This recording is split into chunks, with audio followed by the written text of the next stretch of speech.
Welcome aboard the World War II submarine USS Pampanito, SS-383. Please wait here while you listen to this message. For your safety, remain on the walkways topside. As you enter each compartment on the boat, recorded messages will be automatically triggered.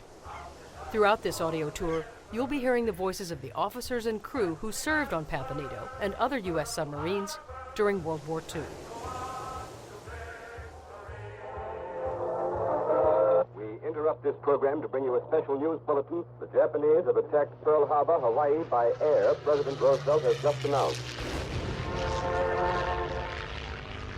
President Franklin D. Roosevelt's address to Congress, December 8, 1941. Yesterday, December 7, 1941, a date which will live in infamy. The United States of America was suddenly and deliberately attacked by naval and air forces of the Empire of Japan. The attack yesterday... Captain Edward L. Beach, naval historian, novelist, and veteran submariner. In response to the Japanese attack on Pearl Harbor, the United States began a massive submarine building program. The United States ship Pampanito was built in 1943 at the Portsmouth Navy Yard in New Hampshire. The role of U.S. submarines was to cut off the flow of raw materials to Japan. The submarine fleet was instrumental in the Allied victory in the Pacific, far beyond its cost to the United States. Today, the Pampanito is being preserved as a memorial to the submarine service of the U.S. Navy, which we proudly call the Silent Service. Let's head below now to learn more about life aboard a wartime submarine. We knew that we would be going into the Pacific. We didn't know where our war patrols would take us. Our survival rate was the least of any group, Army, Navy, or Marine Corps. We had about 24% casualties on people that actually went on patrol.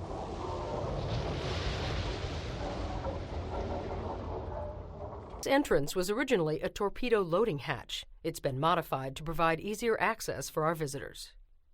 To help us preserve the USS Pampanito, please don't operate stop button. This is one of the two torpedo rooms on Pampanito, the after torpedo room. It smelled of oil. Diesel oil. All of your clothes, the whole ship smells like diesel fuel. Wherever I was, they knew a submarine sailor by the smell. Submarines are tight quarters, and we all live together. I slept in the after torpedo room, and if you couldn't get to sleep, the rocking, the movement of the boat would put you to sleep. And I had as my bedfellows a torpedo on one side and a torpedo above me. Torpedoman First Class Robert Bennett. We had two kinds of torpedoes. The steam torpedoes were very fast. The torpedoes you see here are steam torpedoes. They're called Mark 14s and had two speed settings, 31 and 46 knots.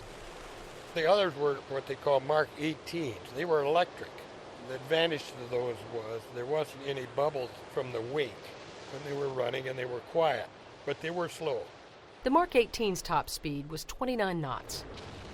Look at the steel skids cradling the torpedoes on either side of this room. They were on what we call skids on a track. Bennett describes how torpedoes were loaded. Take some guys' bunks off and pull the skid out until it lined up with the tube, and that'd take about 3 guys to do that. If there's room here, step up to the glass. Take a look at the 4 large bronze torpedo tubes. We had 6 tubes in the forward room and 4 tubes in the after room. It was 24 torpedoes. Quartermaster Third Class Gordon Hopper. The torpedoes did not explode on a timer mechanism, but they had what we call an impeller, a little propeller in the nose of the torpedo that had to make a certain number of revolutions before the torpedo would be armed. After the tube was loaded and the breech or inner door sealed, seawater was flooded into the tube until the pressure inside the tube equaled the sea pressure outside.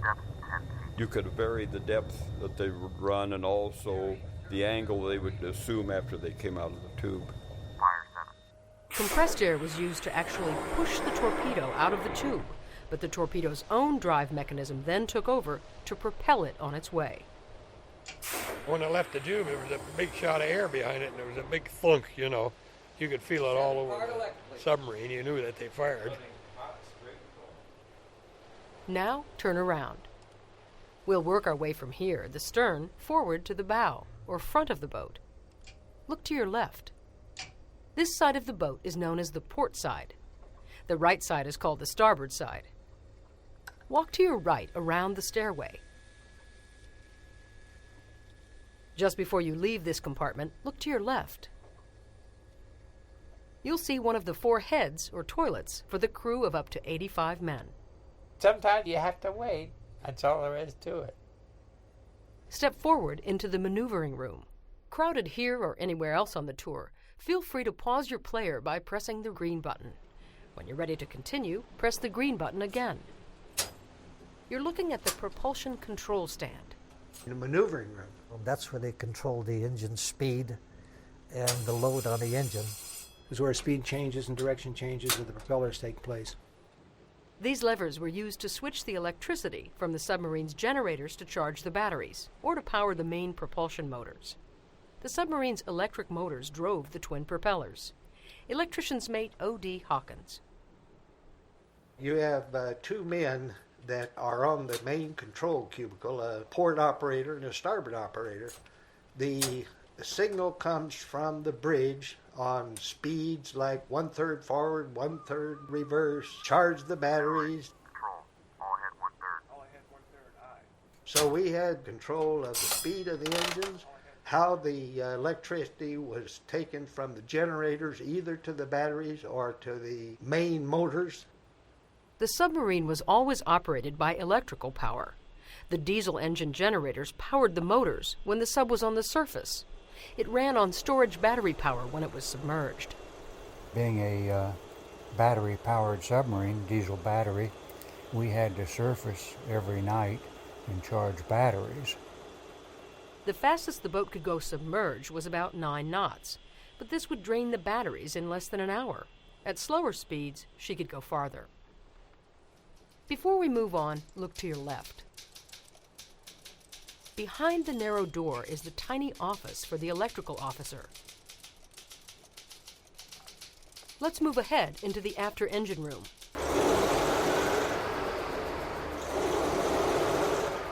On either side of this room are 2 of the submarine's 4 main engines. When she was running on the surface, Pampanito's maximum speed was 21 knots, or about 24 miles per hour. And when the engines were running, this room was one of the loudest places on the submarine. Submarines are noisy. The noise level at that time was so high, you basically couldn't hear anybody talk. We did everything by signals, everything. The only time the noise stopped is when the engines were shut down. This had to happen in order for the submarine to dive. The engines we had was probably the best submarine engine anybody could ever build. Motor machinist Chester Bienkowski. Fairbanks Morse, 38 D8 and 8. They were 10-cylinder. A post piston, we had 2 crankshafts, one on the upper crank and one on the lower crank, naturally. And the pistons would come together. And the pressure of the air being trapped in it generated so much heat that it ignited the diesel fuel. At times, that heat also circulated throughout the submarine. I used to absolutely detest going down on a dive after we'd been running on the surface for 6 or 8 hours with all 4 main engines online. Radar technician George Moffett. Because by then, the boat was hot, the engines were hot, and with no ventilation, guess where all that engine heat came? Throughout all the rest of the boat. And it would get hot. Look toward the middle of the room. You'll see a ladder leading up to a deck access hatch. Just forward of this is another round opening. This is one of the hull valves that supplied the boat's air via the main induction. The main induction is a monstrous hole way up front of the ship at the bridge that drew in air through a 36-inch valve.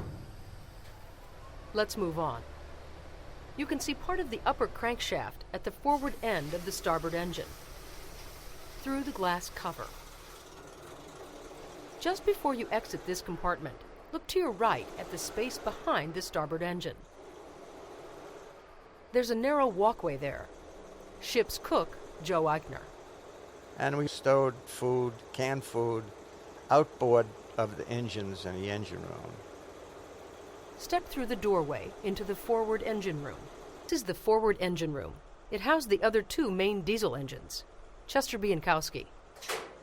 In the engine room, I was an oiler. An oiler is the guy that does all the paperwork, takes all the readings on the engines, checks all the machinery in the oil, runs the purifiers, makes water. Look against the wall at the far end of the room. You'll see two stainless steel barrel-shaped objects, the evaporators. The sub's fresh water had to be made by distilling seawater. Generally, you made the water when you was on the surface only. The number one priority for water aboard the boat was always the battery. If there was any left over, we had it for cooking and coffee, and then probably lowest on the list was shower. We couldn't bathe very often. Water was at a premium. Showers were not frequent. It must have been like 10 days to 2 weeks. We took no baths, you know. You used a minimum of water. No bath. You could get a pail of water, cold water. The only people on board that bathed more frequently were the motor machinist. Not according to motor machinist Chester Bienkowski. You didn't shower all the time. The cooks and bakers, yes, they showered all the time. If we had the water. At times we would shower and the water comes out of the air conditioner. We'll smell each other. When you're ready, step into the next compartment.